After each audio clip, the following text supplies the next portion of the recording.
Google దోమలు తయారు చేస్తుంది, కానీ ఎందుకు? గూగుల్ కంపెనీ తన సిస్టర్ కంపెనీ అయిన వెరిలీ నుంచి అమెరికాలో 6.5 కోట్ల దోమల్ని రిలీజ్ చేస్తుంది.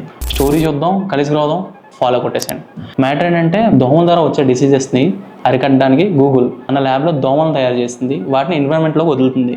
కానీ గూగుల్ వదిలే దోమలన్నీ ఆడదోమలు కాదు, మగదోమలు మాత్రమే. ఆడదోమలు మాత్రమే కుడతాయి, మగదోమలు కుట్టవు. కానీ ఈ మగదోమలు ఎన్విరాన్మెంట్లోకి రిలీజ్ అయినాక ఆడదోమలతో మేట్ చేసినప్పుడు గుడ్లు పుట్టవు. ఎందుకంటే ఈ మగ మస్కిటోస్లో ఓల్బ్యాకియా అనే బ్యాక్టీరియా ఉంటుంది. దీనివల్ల ఆడ మస్కిటోస్లో గుడ్లు పుట్టవు అనమాట. దానివల్ల మస్కిటో పాపులేషన్ కంట్రోల్ అవుతుంది అండ్ మస్కిటో వల్ల వచ్చే డిసీజెస్ తగ్గుతాయి.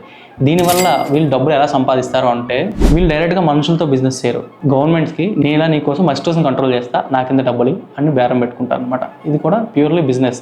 ఫర్ ఎగ్జాంపుల్, ఇప్పుడు మన ఎన్విరాన్మెంట్లో ఎక్కడైనా సరే దోమలు ఎక్కువ వస్తాయంటే మున్సిపాలిటీ వాళ్ళు వచ్చి బెస్ట్ కంట్రోల్ చేస్తారు కదా, సేమ్ ఇది కూడా అంతే అనమాట. కానీ వాళ్ళు లార్జర్ స్కేల్లో సిటీతో చేస్తున్నారు. ఇక్కడ వర్కౌట్ అయితే ఎంటైర్ అన్ని కంట్రీస్ ఉన్న గవర్నమెంట్తో టైప్ అయి ఇలాంటి వాటిని ఇంప్లిమెంట్ చేస్తారు. సో దీన్ని బట్టి మనం అర్థం చేసుకోవాల్సింది ఏంటంటే, మార్కెట్లో ఇంకా చాలా రకాల బిజినెస్ ఉన్నాయి, మనం వాటిని ఎక్స్ప్లోర్ చేయాలి. లైక్ పెస్ట్ కంట్రోల్ కానీ ఇవి మనం కూడా చేసుకోవచ్చు మన లెవెల్లో. మరింత కంటెంట్ కోసం ఫాలో అవ్వండి, ఎందుకంటే ఫాలో అవ్వకపోతే మళ్ళీ మన కాంటెంట్ చూడలేరు.